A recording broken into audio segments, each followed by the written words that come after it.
হৃদয়ারণ্য যে তটিনী পর্ব 2 লিখেছেন Anidrita Akhi. Mister Umair Kaiser, please sit. OC Burhan আহমেদের মুখে নিজের নাম শুনে উমাইর এমনভাবে তাকালো যেন সে দৃষ্টি দিয়ে তাকে ভস্ম করে দেবে। তার চোখে এক ধরনের শীতল তেজ যেন মুহূর্তেই বাতাসের উষ্ণতা কেড়ে নিল। ওসি বুরহান সাহেবের কণ্ঠ শুকিয়ে এলো, যেন কেউ তার কলিজার সমস্ত পানি শুষে নিয়েছে। হঠাৎ করেই তার তীব্র তৃষ্ণা পেল, গলাটা শুকিয়ে কাঠ হয়ে গেল। তিনি কিছু একটা বলার চেষ্টা করলেন, কিন্তু জিহ্বা যেন মুখের ভেতর তালা লেগে গেছে। ঠিক তখনই বজ্রের মতো গমগমে কণ্ঠস্বর কানে আঘাত হানল। আমি এখানে খুশগল্প করতে আসিনি যে বসতে হবে, আর বসতে হলেও আমাকে কারোর অনুমতি নিতে হয় না।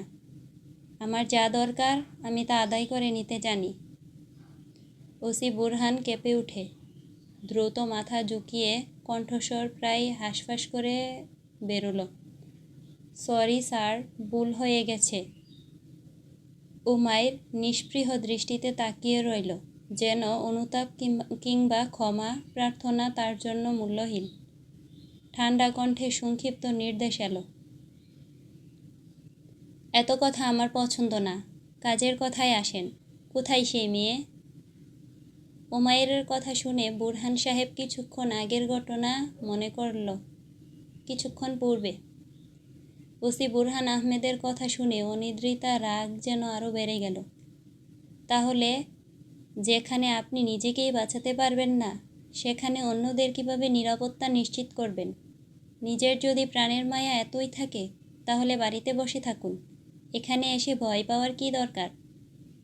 ওসি বুরহান এত ধৈর্য ধরে কথা বলছিলেন, কিন্তু অনিদ্রিতার তাচ্ছিল্যপূর্ণ কথা শুনে মেজাজ হারিয়ে ফেললেন। টেবিলে ভারী থাপ্পড় দিয়ে চেয়ার ছেড়ে উঠে দাঁড়ালেন তিনি। এই মেয়ে, এতক্ষণ ভালোভাবে কথা বলেছিলাম, তাও ভালো লাগছে না, তাই না? আমার প্রাণের মায়া আছে, তাতে তোমার কি? তোমার যদি ভয় না থাকে তাহলে যাও না, যাও, সামনে গিয়ে তার সামনে দেখা করো, তাকেই ধরে নিয়ে আসো। অনিদ্রিতা ওসির এমন আচরণে বিরক্ত হয়ে গলা শক্ত করে বলল, তো আপনি এত কিছু এখন বললেন, তখন এবার আমাকে তার পরিচয়টা দিয়ে ধন্য করবেন কি? বুরহান আহমেদ দম নিয়ে ধীরস্বরে বললেন, কায়সার ওয়াসিম মাহমুদের একমাত্র ছেলে কায়সার উমাইর তাগি। প্রথম নামটা শুনে অনিদ্রিতা ভ্রু কুঁচকাল না, কিন্তু পরের নামটা শুনে যেন তার শরীরের সব রক্ত এক মুহূর্তের জন্য থমকে গেল। চোখ বিস্ফোরিত হয়ে গেল এক পলকের জন্য, কিন্তু এটা মনে পড়ে গেল যেন। এক সেকেন্ডও দাঁড়ালো না সে। যেভাবে তড়িঘড়ি করে এসেছিল ঠিক সেভাবেই পেছন ফিরে ছুটে বেরিয়ে গেল। ওসি বুরহান আহমেদ হতভম্ব হয়ে দাঁড়িয়ে রইলেন। তিনি কিছু বুঝতে পারলেন না, কি হলো। এতক্ষণ তো সে একটুও ভয় পাচ্ছিল না, বরং সাহস দেখাচ্ছিল, কিন্তু এই নাম শোনার পর কেন হঠাৎ এমন প্রতিক্রিয়া? তিনি পেছন থেকে ডাক দিলেন, এই মেয়ে, শোনো। কিন্তু অনিদ্রিতা একবারও থামল না, এক মুহূর্তের জন্য পেছন ফিরে তাকালো না, যেন দাঁড়ালেই তার জীবনের ভয়ঙ্কর কিছু ঘটবে। ওসি বুরহান আহমেদের অন্যমনস্ক ভাব দেখে উমাইরের ভেতরে বিরক্তি আর রাগ একসঙ্গে জ্বলে উঠল। এমনিতেই তার রাগ সবসময় নাকের ডগায় থাকে, সামান্য কিছুতেই মাথার ভেতর যেন আগুন দাউ দাউ করে জ্বলে ওঠে। সে আর সহ্য করতে পারল না, টেবিলের উপর জোরে একটি থাপ্পড় বসিয়ে দিল। থানার ভেতর ধাতব শব্দ প্রতিধ্বনিত হলো, যেন দেয়ালগুলো কেঁপে উঠল। বুরহান আহমেদ তো বটেই, আশেপাশের কজন অফিসারও চমকে উঠল। উমাইর দাঁতে দাঁত চেপে ঠান্ডা অথচ হুমকির স্বরে বলল, আই আস্ক ইউ সামথিং।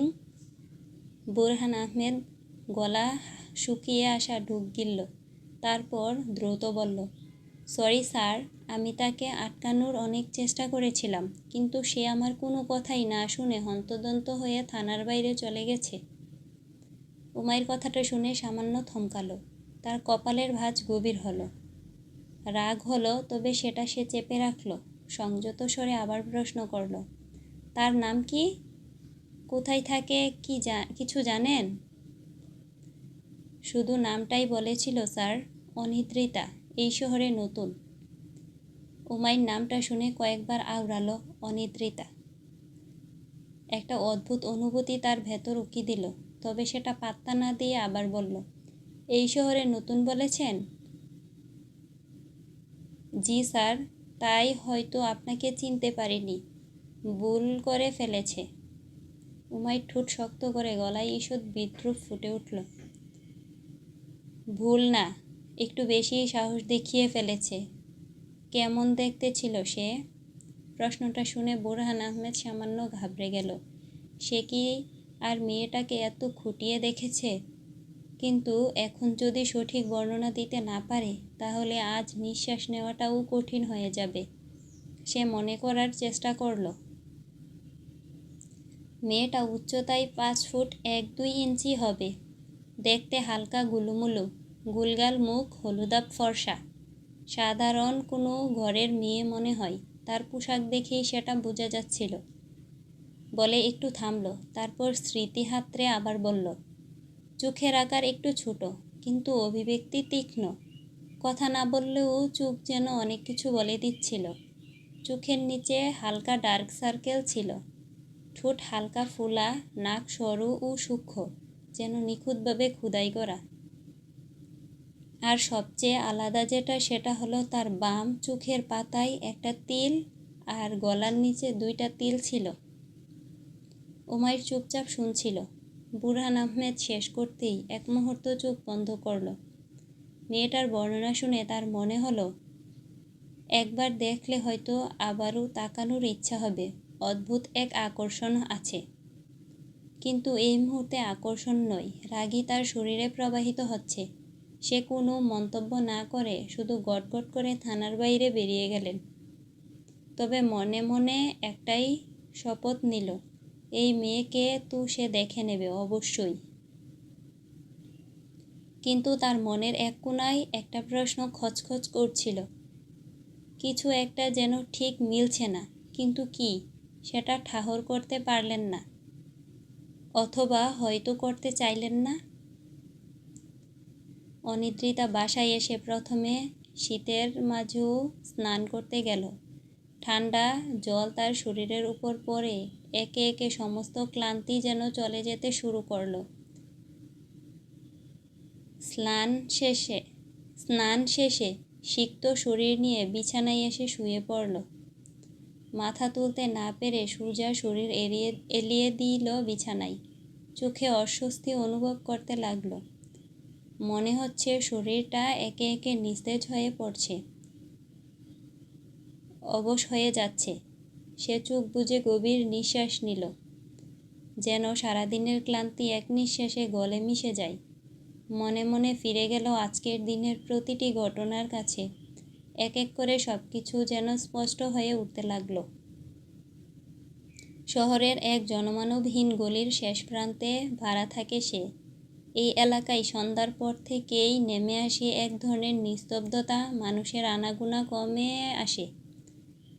সকাল থেকে বিকেল পর্যন্ত সে কাজ করে এক ক্যাফেতে, যেখানে কাজ জুটেছিল এক কলেজের বান্ধবীর মাধ্যমে। সে তার কাজিনদের ক্যাফেতে কাজের সুযোগ করে দেয়। আর পরে সে নিজের খরচ সামলাতে 2টা টিউশনি করার সিদ্ধান্ত নেয়। আজও প্রতিদিনের মতো ব্যস্ততা শেষে ক্লান্ত শরীর নিয়ে বাসায় ফিরছিল। একটু বিশ্রাম নিয়ে আবার বেরিয়ে পড়বে টিউশনির জন্য। কিন্তু আজ একটু বেশি দেরি হয়ে গিয়েছিল। পড়ানো শেষে বেরিয়ে দেখে রাস্তায় গাড়ির চিহ্নমাত্র নেই। এই এলাকায় এমনটাই হয়, রাতে যানবাহন পাওয়া বেশ কঠিন। তাই হাঁটতে হাঁটতে বাসার পথে রওনা দেয়। রাতের শহর তখন নিস্তব্ধ। বাতাসে এক অদ্ভুত থমথমে অনুভূতি। অনিদ্রিতা দ্রুত পায়ে হাঁটছিল নিজের বাড়ির দিকে। দিনের শেষ প্রহর হওয়ায় রাস্তায় লোকজনের চলাচল অনেকটাই কমে গেছে। তার বাড়ির গলি একেবারে শেষ প্রান্তে, যেখানে আর কেউ থাকার কথা নয়। বাড়ির পেছনে ঘন জঙ্গল, অন্ধকারে যেখানে কিছু দেখা যায় না। বাড়ির দরজায় পৌঁছানোর আগ মুহূর্তে আচমকা তার কানে এলো এক অস্বাভাবিক শব্দ। শুকনো পাতার উপর কারোর ভারী পায়ের চাপ, যেন কেউ টেনে হিঁচড়ে কিছু একটা নিয়ে যাচ্ছে। মুহূর্তেই তার পা থমকে গেল। শিরদাঁড়া বেয়ে ঠান্ডা স্রোত নেমে গেল শরীর জুড়ে। শব্দটা ঠিক কোথা থেকে আসছে বোঝার জন্য সে চারপাশে তাকালো। কৌতূহল বাঙালির সহজাত স্বভাব, আর অনিদ্রিতাও তার ব্যতিক্রম নয়। ধীরে ধীরে সে জঙ্গলের দিকে পা বাড়ালো, নিঃশব্দে এগিয়ে গেল শব্দের উৎসের দিকে। একটু সামনে গিয়ে ঘন পাতার আড়াল থেকে উঁকি দিতেই দেখল জঙ্গলের ভেতরে কয়েকটি গাড়ি রাখা, আর তার ভেতরটা দুলে উঠল। এত রাতে এই নির্জন স্থানে গাড়িগুলো কেন? আর তখনই যা দেখল তার জন্য মোটেও প্রস্তুত ছিল না। গাড়ির সামনে কয়েকজন লোক দাঁড়িয়ে আছে, তাদের চোখে মুখে একটা নির্মম নিষ্ঠুরতা। একজনকে মাটিতে ফেলে রাখা হয়েছে, কাতরাচ্ছে সে, সাহায্যের আকুতি ফুটে উঠছে তার চোখে। তারপর ঠান্ডা মাথায় বন্দুক ঠেকিয়ে তাকে ঝাঁঝরা করে দিল। মুহূর্তের মধ্যেই গুলির শব্দে কেঁপে উঠল নীরব রাত। মাটিতে লুটিয়ে পড়ল মানুষটা, নিথর, প্রাণহীন। অনিদ্রিতার শরীর জমে গেল ভয়ে, নিঃশ্বাস বন্ধ হয়ে আসছিল, কিন্তু প্রাণপণে মুখ চেপে ধরে শব্দ আটকানোর চেষ্টা করল। এতটুকু ভুল হলেই সেও এই মৃতদেহের পাশে পড়ে থাকত। হাত কাঁপছিল, তবু পার্স থেকে ফোন বের করে দ্রুত ভিডিও করতে লাগলো। কিছু প্রমাণ হাতে রাখতে হবে, নইলে কেউ বিশ্বাস করবে না। তারপর আর দেরি করল না, ধীরে ধীরে পিছু হটে যতটা সম্ভব নীরবে, তারপর দৌড়। যত জোরে পারল ছুটতে লাগলো পুলিশের দিকে। এক মুহূর্তে ভাবারও সময় নেই তার কাছে। কিন্তু পুলিশ স্টেশনে গিয়ে সে পেল এক অপ্রত্যাশিত ধাক্কা। অভিযোগ জানানোর পর যখন ওসি মুখ থেকে অপরাধীর নাম শুনল, তখনই বুঝতে পারল সব শেষ। কারণ সেই নাম সে আগেও শুনেছে, এবং এই মুহূর্তে ওসি হয়তো তাদের খবর পাঠিয়ে দিয়েছে। তার সন্দেহ আরও দৃঢ় হলো যখন এক কনস্টেবলের চোখের ইশারায় কিছু ইঙ্গিত করতে দেখল।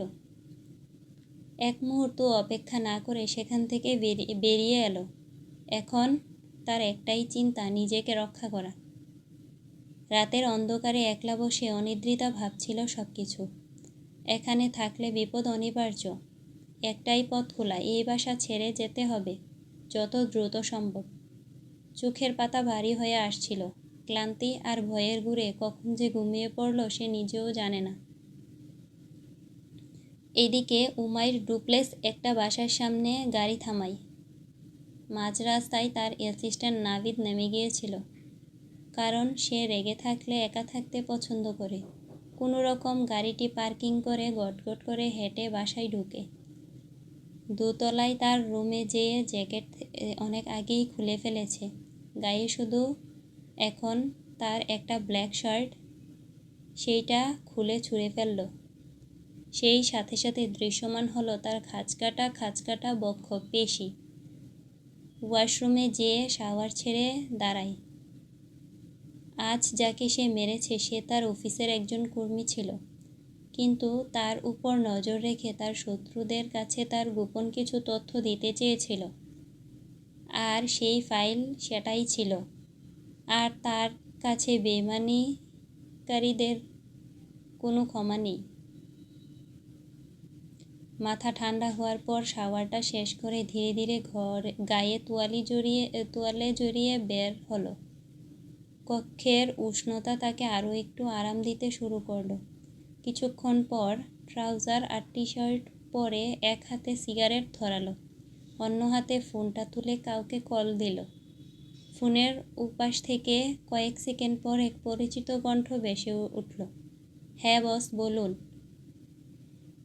এবার এপাশ থেকে বেশ কিছুক্ষণ নীরবতা নেমে এলো। কানে আছড়ে পড়ল শ্বাসরুদ্ধ কিছু মুহূর্ত। শেষে একটানে উত্তর এলো, না বস, আজও তার খোঁজ পায়নি।